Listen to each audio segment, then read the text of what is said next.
The students, have we discussed this case? Am I audible?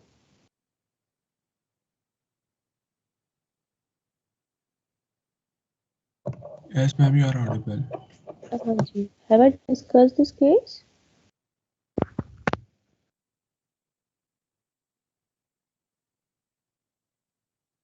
याद नहीं है किसी को भी.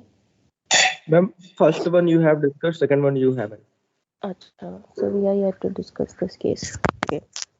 Uh, so students, we have been discussing about constructive notice, means when the court can impute knowledge upon a person. So we are discussing the instances in that. Already covered willful abstention. We have been discussing gross negligence, wherein we have discussed one case law, Lloyds Bank versus PF Gustar, wherein two banks' claim were in question. Now we have Ahmedabad Municipal Corporation case, famously known as Haji Abdul's case.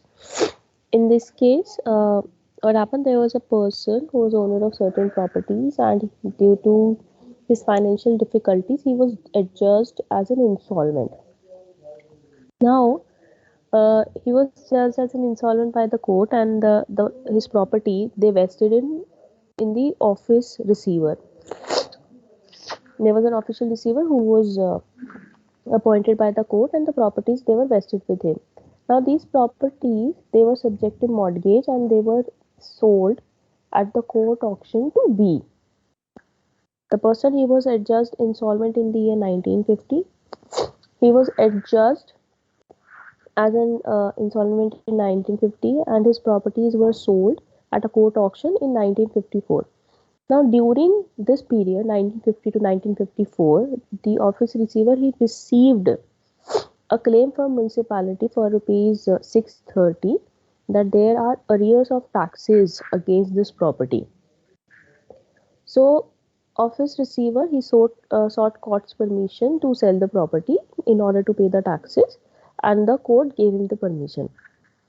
Now, after receiving the permission, he did not do anything or take any action with respect to the payment of taxes, and the municipal corporation did not also press the issue.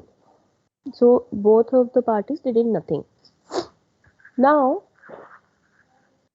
it was also noted that the property in question it was in occupation of the tenants, and the office receiver was receiving the rents of the same. Now at the time of auction, when B want to purchase the property, he made inquiries from office receiver about the charges if there are any due over the property, but he was not given any information about the arrears of taxes. Now, after he purchased the property, the municipal corporation what they did, they sent a notice to him for the payment of arrears of taxes, and they also gave a notice to him that in case the arrears they remain unpaid, so they will sell the property, because there was an act under which in case the taxes are not paid, or the taxes are not paid, the property may be attached and may be sold. Now it is against this notice that we had filed a suit for declaration that he is the owner of the property, and because the arrears of municipal taxes were before he purchased the property, the same cannot be recovered from him, or the same cannot be recovered by attaching the property in his hands. So he sought a permanent injunction against the corporation, and wanted to have a declaration that he is not entitled to pay the taxes, and the property, if it is going to be attached, will be illegal. Now, the reason why he stated this thing is this, because he claimed himself to be a bona fide purchaser who had no notice about the existence of the arrears, so he cannot be made liable for the same. He claimed that he did not have actual notice or the constructive notice. On the other hand, municipal corporation contended that because there was an auction sale, there was no guarantee that the property is free from encumbrances, and the purchaser he takes the property subject to all the defects of the title, and moreover there was an act. Under the act, the property it can be attached if there is an arrears, arrears of taxes, the same can be recovered from by attaching and selling the property. So it is provided in the act. So a charge is created, and a charge can be enforceable against the person who is having an actual or constructive notice of the same. So court was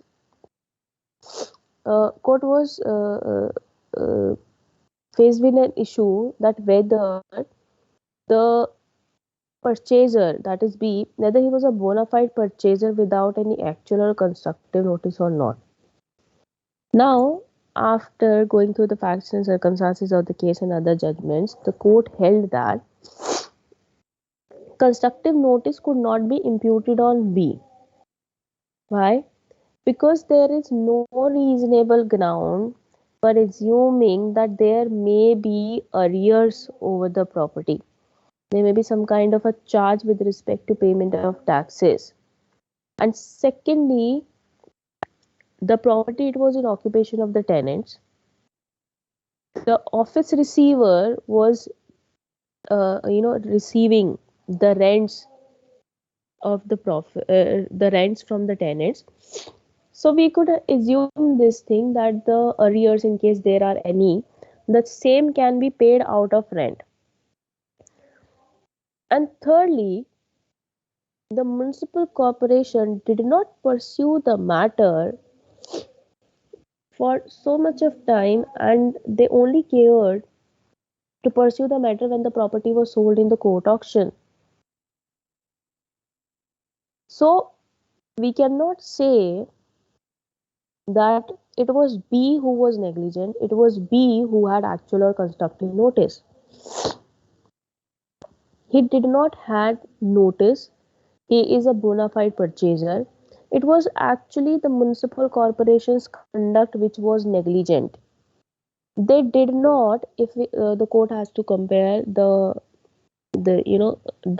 conduct of both the parties, it seems that the municipal corporation were more negligent than the purchaser, because they did not pursue the matter before the sale of the property. So here there was no actual or constructive notice which can be imputed upon the purchaser. This is what was held in the case of Haji Abdul Ghaffar case. Now next we have is the next instance we have is the registration of documents or the transaction. We have section 3 wherein there is an explanation 1 provided. Let me just share the screen.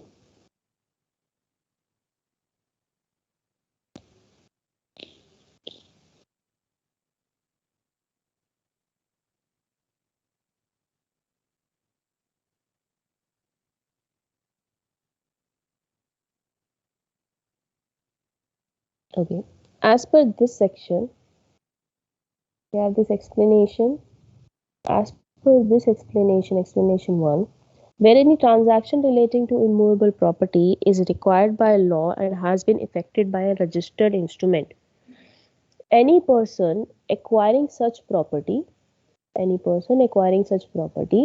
or any part of, share, or interest in such property shall be deemed to have notice of such instrument as from the date of registration. So, like we have already discussed this thing many a times, that for transfer of immovable property there are formalities which are required to be fulfilled. हमारी main आपकी conditions हैं. The document, there has to be a written document, it must be signed, it must be executed by the transferor, it must be properly attested, and then it has to be registered wherever the law requires it to be registered. Right? Now, as far as explanation 1 to section 3 is concerned, if the property or the transaction relating to immovable property is there, now please see that this rule deals with immovable property. Wherever the transaction is related to immovable property, number 1. Secondly, the same is effected with the help of a registered document. This is just taken for example, there is a sale deed. Now, any person who is acquiring such property or any part in that property shall be deemed to have notice about that sale deed because it is a registered sale deed. Registered का क्या मतलब होता है? It means that it is registered, it is put in the registers at the registrar's office, and it is a public document. So the parties shall be deemed to have notice of the registered instrument which are effected in favor of the transferee. Now it is actually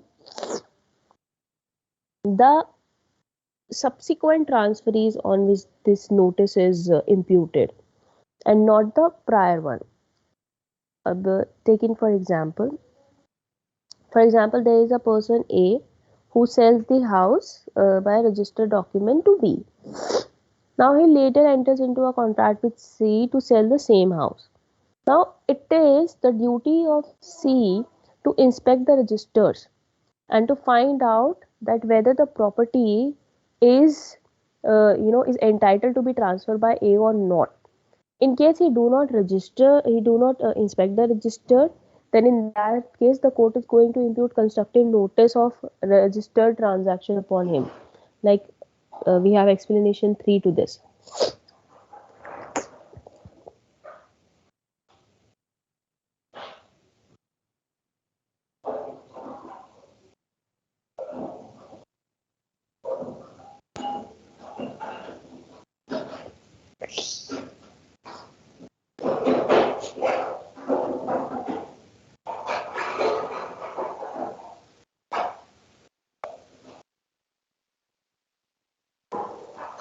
Okay. See, there is this person A. He has already sold his property to B via registered deed, right? So it means it is now his name in the registers of the registrar that is shown as the owner of the property, isn't it? Now, if A wants to sell this property again to C, it is duty of C to go and inspect the registers to find out that who is the owner of the property. Understood? It is the responsibility of C in this case. Means the subsequent purchaser, the subsequent party has to go and check the registered instrument. If he did not check the registered instruments at the office of registrar, then the court is going to impute constructive notice कि भाई you deem to have knowledge about it. आपको knowledge नहीं है but you deem to have knowledge. आपको जाकर के check करना चाहिए था. So it is a requirement wherever we have a registered instrument, wherever the property, if there is an immovable property, अगर उसका पहले ही उसका transaction has been by registered instrument, जितने भी सब्सिक्वेंट ट्रांसफरीज होंगे उस प्रॉपर्टी के लिए, they have to be they have to have a knowledge about that registered document. So the court is going to impute constructive notice upon them. Now there is there are conditions for application of this case, wherein the same is provided as a proviso to explanation 1. The instrument has been registered. Its registration completed in the manner prescribed by the Indian Registration Act 1908 and the rules made thereunder. Means for application of this principle that the registration of document will amount to a constructive notice, these conditions are required to be fulfilled. The first condition is that the instrument, it is registered as per the manner which is prescribed in the Indian Registration Act. Secondly, the instrument or the memorandum, it has been duly entered or filed in the books kept under section 51 of Registration Act. Thirdly, the particulars relating to or regarding the transaction to which the instrument relates have been correctly entered in the indexes kept under section 55 of the Registration Act. Meaning thereby, आप document register करा रहे हो, it has to be mentioned in the books. It has to be mentioned in the indexes. Generally, it is the name of the transferor, then the transferee, the address of the property, the stamp duty paid, the registration fees paid, address of the property, etc., etc., is mentioned in the indexes. And the sale deed or the registered instrument, it is also kept in the documents in the files of the registrar. The same can be inspected on payment of a nominal fees. Now, it is a mandate that for application of this principle, there must be this condition that the instrument has been registered. One more condition, that where the law requires it to be effected by a registered instrument and then it is effected by a registered instrument. In that case, we can ascertain, we can deem or presume that there is no notice where registration is not compulsory, where the law has not required a transaction relating to immovable property to be a compulsory thing. So when the registration of document is not compulsory under the Act, its registration will not amount to constructive notice. There are various under section 17 they have given that where the registration is required, for example, sale of tangible immovable property of a value more than 100 rupees, 100 or more than 100 rupees, the same has to be registered. The property is of the value less than 100 rupees, say. So in that case, registration is not required. The registration is not compulsory under the Act. Even if it is registered, even if the transaction gets registered, the same will not amount to constructive notice. Understood? So, for application of this principle, it is a requirement that the law requires the transaction to be compulsorily registered. Now, we have already discussed this, that registration would act only, act as a constructive notice only for the subsequent transferees and not for the prior one. Let me just give you an example in this.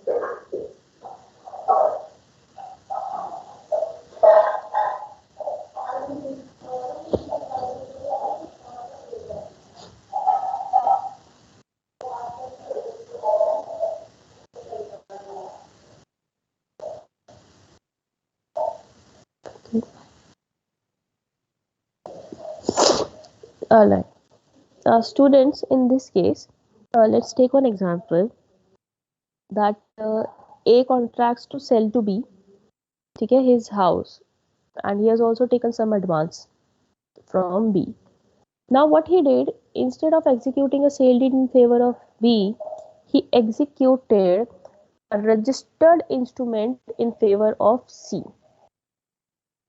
Now, C is mentioned as the transferee in the registers of the registrar.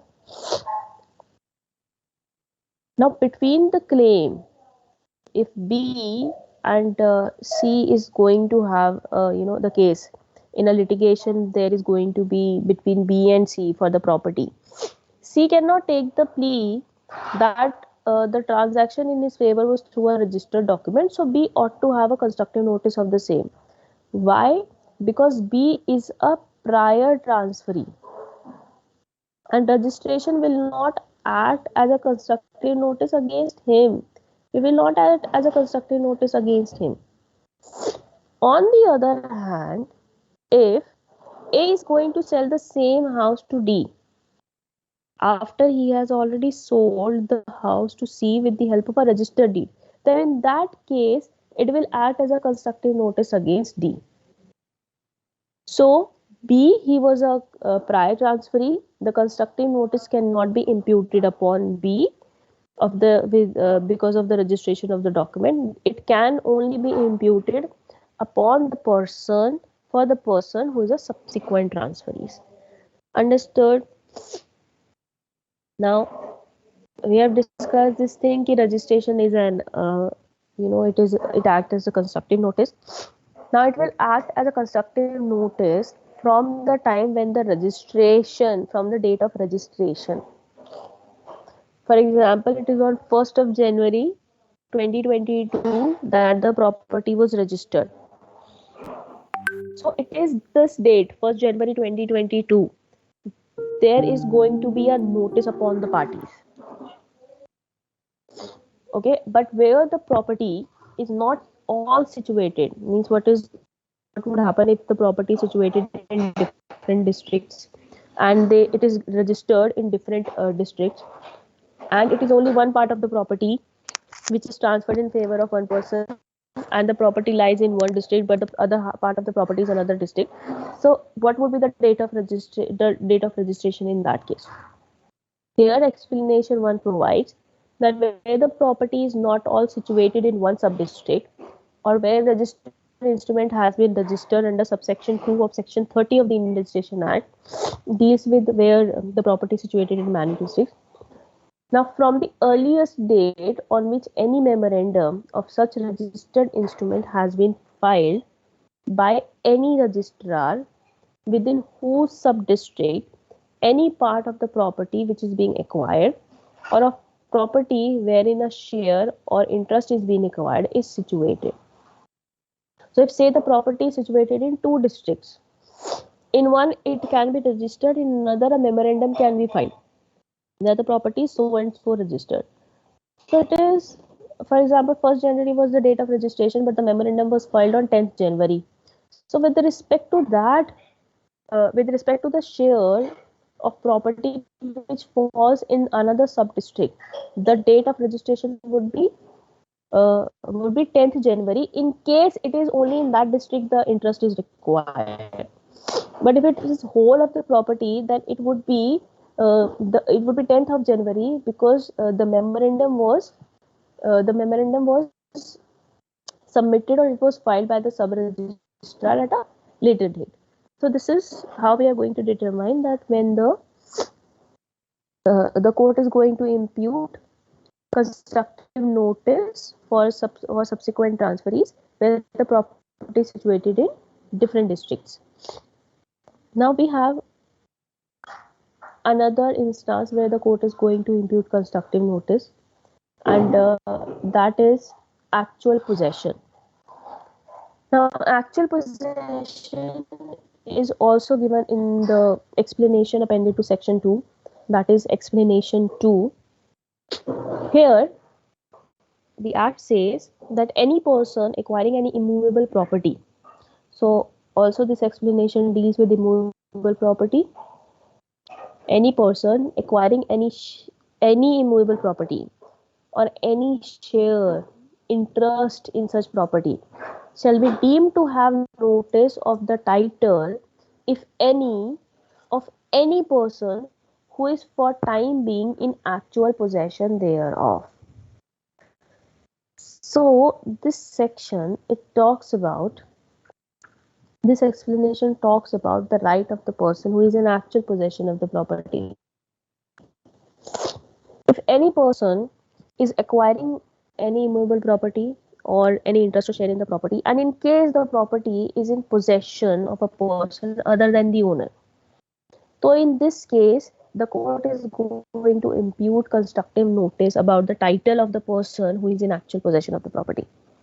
Just taking for example, I had the property, मेरी एक house property है, the house property is tenanted, ठीक है, say Ashika is my tenant and I want to sell this property to Akash. So Akash, after inspecting the property, seeing that there is a person other than the owner who is in occupation, who is in possession of the property, that it is Ashika who is living in the house and not the owner himself. I'm not living in the house. So in case Akash is not making any kind of an inquiry, the court is going to impute constructive notice upon Akash that he knew that Ashika was tenant in the property. So Akash's right would be subsequent to right of Ashika. Ashika को मान लो अगर 5 साल की lease दी हुई है मैंने, तो Akash has to allow Ashika to stay in the property for 5 years. So whatever title the person is having on the property as an actual possessor of the property would be a constructive notice, would act as a constructive notice against the person who is a subsequent transferee, who is a purchaser. Understood? Let's take in another example. Say A is the owner of the house ठीक है, he has given the house to B for the period of 5 years. Now before the expiry of 5 years, A and B had an arrangement that B is going to pay some amount to A and A will let him to stay in the property for another 5 years. And the same, it was not put in any with the help of any written document. It was not put in and the same was not registered. The initial 5 years lease period, it was through the help of a registered deed, but the later ones, it was there was not even a noting on the original lease deed that the period is extended for another 5 years. Now if A wants to sell this property to C for consideration, C, as a prudent purchaser, if he inspects the registrar's office, he has because there was a lease deed. The lease deed was for 5 years. ठीक है? If after those 5 years C goes and inspect the registrar's office, he is not going to find any kind of an encumbrance on the property, so he has done his part. But if seeing B in occupation of the property and he is not making any inquiry, there was a starting point of inquiry, he did not make the inquiry, so in that case he is guilty of willful abstention and court is going to impute constructive notice upon him, because actual possession is actually a constructive notice. He must make his inquiries to the actual possessor that in what capacity he is holding the property, कि उसका क्या right है property के ऊपर, that he is in possession of the property. If he does not do so, then court is going to impute constructive notice upon him. ठीक है? Now there are conditions for applications of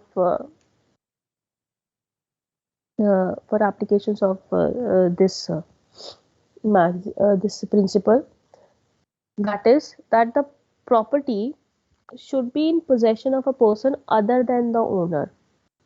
Constructive notice would be imputed only with respect of the title of actual possessor of the property, but where the property was not in possession of other person but it was in possession of the owner himself, then in that case he is not the purchaser is not bound to make further inquiries. So it must be in possession of a person who is not the owner, other than the owner or the transferor, who is purporting himself to be a transferor. This I am purporting myself to be a transferor, but the property, it is being possessed, it is in actual possession of Ashika. So in that case, any person who wants to buy this property must make an inquiry to Ashika that in what capacity you are holding the property. And another thing is that the possession, it must be actual and must not be constructive. Possession must be actual, it must not be constructive. Actual और constructive possession आप लोगों को पता है क्या होती है? Where you are in actual possession of a thing. Constructive it, you are in possession of the thing with the help of someone. Say for example, it is agent. For example, it is. Let's take in one example here. Actual position जब ownership का title भी आपके पास हो और position भी, और constructive जब ownership आपके पास नहीं है लेकिन पोजीशन आपके पास है. That is constructive possession. Yes, ma'am. Constructive possession is you are possessing the property through some person. जैसे for example, I am the owner of the property and Pradul, you are the tenant of the property. Though you are in actual possession of the property, but I am in constructive possession of the property. I am possessing the property through my tenant. ठीक है? Ownership is there. The possession, the actual possession is not there. Ma'am constructive position मेरा नहीं होगा क्योंकि मैं तो tenant हूँ. नहीं बेटा, आपका तो एक्चुअल पोजेशन है. You are actually holding the property, so आपका तो एक्चुअल पोजेशन है. Okay. Mine is going to be a constructive possession because it is through you. समझ रहे हो? I have let you use the property. So है तो property मेरी ही, लेकिन मेरा पोजेशन एक्चुअल नहीं है. My possession is constructive possession. Chalo, let me give you an example in this. For example, there is person A and he has given his premises on lease to B. ठीक है? Later on, he contracts to sell the same property to B. Now, what B did? B sublet the property to C. ठीक है? He sublets the property to C. Now, A sells the property to D. In this case, D can be imputed with constructive notice of the right of C, but not constructive notice of the right of B. क्योंकि B is not in actual possession of the property, B is in constructive possession of the property. It is actually C who is in actual possession of the property and not B. So अगर there is going to be a litigation between B and D, if B takes this plea that D had the notice about the possession of property by B, क्योंकि B ने अपना tenant वहां पर छोड़ा हुआ था. So D can take this plea that B was not in actual possession of the property, it was actually C who was in actual possession of the property. So constructive notice can only be imputed about the actual possession of C and not of B. Okay, so the possession, it must be actual and not constructive. If it is going to be constructive, then we cannot impute this principle, constructive notice, by application of this principle. Okay, and last requirement is this, that the actual possessor should be in lawful occupation of the property and should be in occupation of whole of the property or substantial part of their lawful possession. Now in this case, A has merely contracted to sell property to B, he has not sold this property, and in the lease deed A has specifically mentioned that he cannot sublet the property, but B sublet the property. B ने property sublet की, so his possession was not lawful.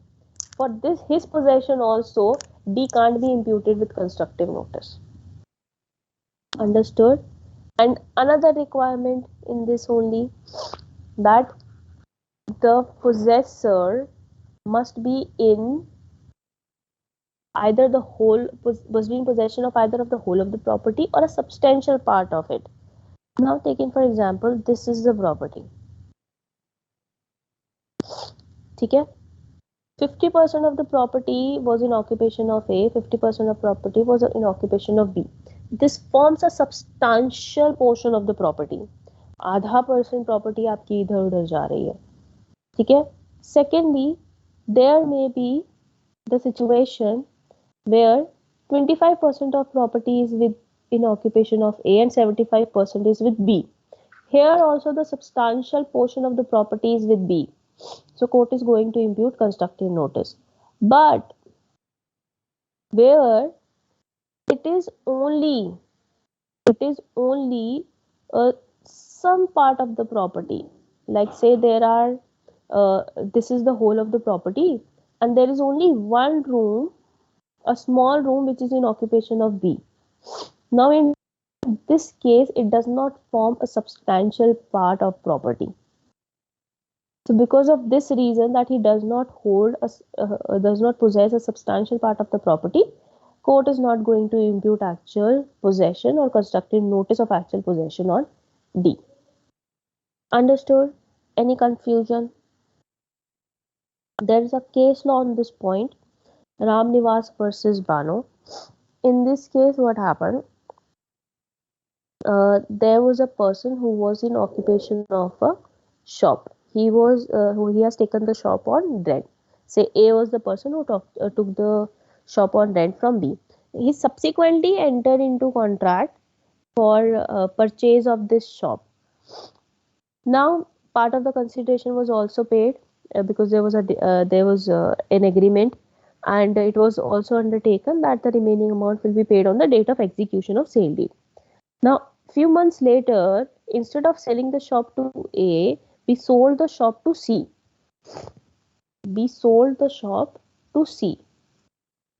Now here this person was sold the shop, but A was still in possession of the shop. So he sold the shop to C. Now A filed a suit for specific performance of contract, but C resisted it on the ground that he is a bona fide purchaser for consideration, and he was bona fide purchaser without any notice of the claim of A.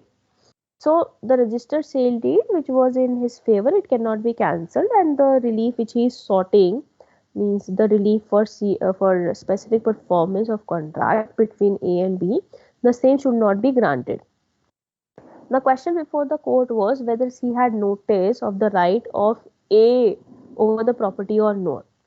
So in this case, the court observed कि भाई उस time पे जब property आपने खरीदी, A was in actual possession of the property. It was a shop, he was carrying on his business, and he was in actual possession of the property. So you should have made an inquiry from A that what is his title, in what capacity, in what right he is holding the property, what kind of a title he is having the property. So court observed that a person may not have an actual knowledge about the fact, but may have noticed. Now he has abstained from making an inquiry from A if he is relying upon the assertion of the transferor, and he is relying on his knowledge, or the knowledge given to him by the transferor, and he's not making any kind of an inquiry. So it is wrong at his part, and court will not let him escape the consequences of explanation 3 of section 3. Court held that the right of C in the property, they were subordinate to A's right. And C had constructive notice about the actual possession of A. So in whatever capacity A is holding the property, C is bound by the same. Simple as this. So this is the concept of actual possession. Lastly, we have notice to agent.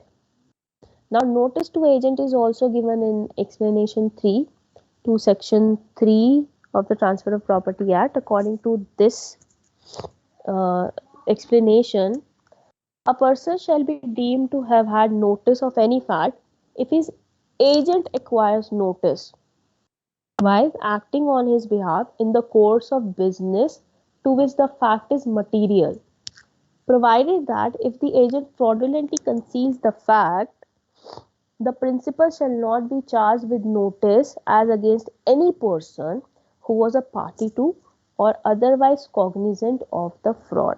This is explanation 3 of section 3 of TPA. Now, we have this maxim: he who acts through another is deemed to act in person, cui facit per alium facit per se. Now, the agent, he stands in the place of his principal. He acts on behalf of the principal. So whatever knowledge he is gaining in the capacity of an agent to the principal, we may impute the same knowledge on the principal. That principal also had the knowledge because its agent had the knowledge. So for application of this principle, there are certain conditions which are to be fulfilled. The conditions are: number 1, notice should have been obtained by the agent during the course of agency. Now, if the knowledge it was acquired by the agent prior to his acting as an agent, then that knowledge cannot be imputed on the principal. For example, I was the agent. Okay, I was agent of Ashika. Right? I acquired some knowledge about an immovable property. Then I was appointed as an agent by Akash. Now, in this case, whatever knowledge I have gained when I was in agency with Ashika, the same knowledge it can't be imputed on Akash because it was not during the course of agency with occurs that I have acquired the knowledge. Okay, then it must be in the capacity as an agent, means while I was acting as an agent and not in, if I have acquired any information in personal capacity, the same can't be imputed on the principal. Then must have been received in the course of agency business, means whatever is the agency business. For example, I have been appointed for the business of selling and buying the property, so it is a course of agency business, it is the agency business, and it must be during this course of business that I must have acquired the knowledge. The same can be imputed upon the principal. Then the information must be a matter material to agency business only. It must be with respect to agency business. Whatever is the thing has to be with respect to the agency business, and it should not have been fraudulently concealed by the agent. If I have fraudulently concealed it from the principal, मैंने उसे inform नहीं किया है, then it will not act as a constructive notice against the principal. We have a case law on the point. P.T. Roy Babu versus P.T. Rajan Babu. In this case, the son appointed his father as his agent with the help of a registered power of attorney. So he had given him the right to do certain acts like transfer of the property, transfer the right or title or interest in his immovable property. Now, while exercising his power in the registered power of attorney, the father alienated the property to B, or say A. After his father died, means 6 years later his father died, and A challenged the sale executed by his father on the ground that he did not have any information about the act of his father, that whatever acts he has executed, he did not have any information because he was not informed. So whatever acts and deeds his father has done, they are not applicable on the son. Now court held in this case that the father excuse me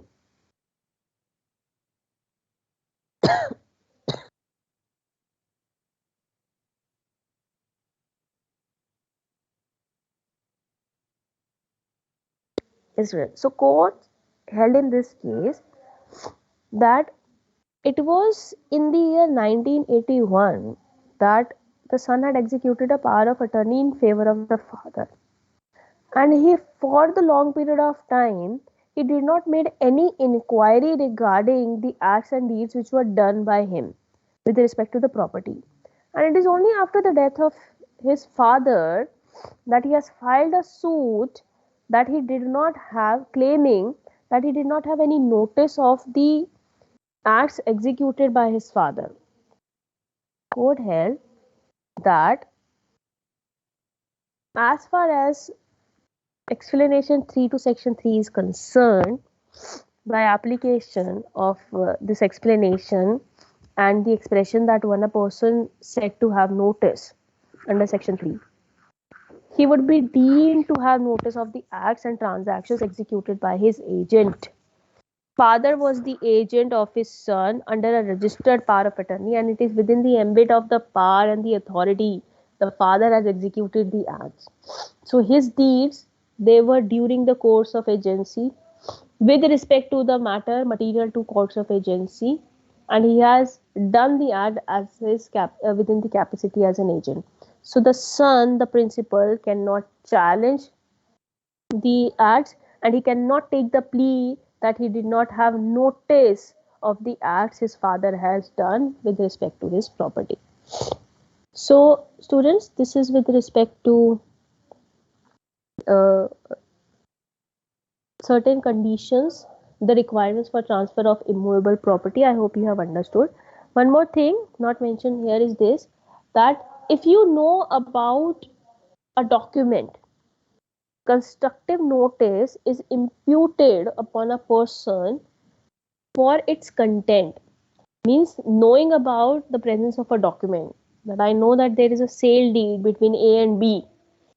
Okay, I know this thing. So I am imputed with constructive notice about the contents of the deeds as well. This is how this doctrine of constructive notice is so powerful. And already stated that the consequences of actual and constructive notice, they are same. The court is going to impute if it is a constructive notice, the consequences are same. If it is the actual notice, the consequences are same. I hope students this concept is clear so far. Any confusion? No confusion? No, ma'am. Okay. Please attend your name